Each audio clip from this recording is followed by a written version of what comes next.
তোমার শান, আমি তোমারই মেহমান।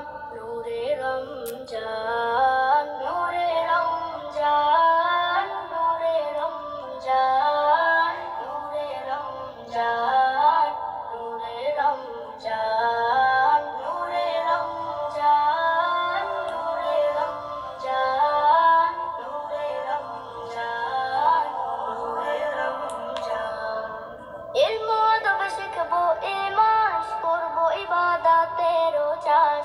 আমি বান্দা তোমারই দাস, তুমি ছাড়া হবো যে নাশ। ইলম আদব শিখবো এ মাস, করবো ইবাদতেরও চাষ। আমি বান্দা তোমারই দাস, তুমি ছাড়া হবো যে নাশ। আল্লাহ তোমার এহসান, এক হয়েছি সব ইনসান। সেহরি ইফতার ও কুরআন, নূরে রমজান।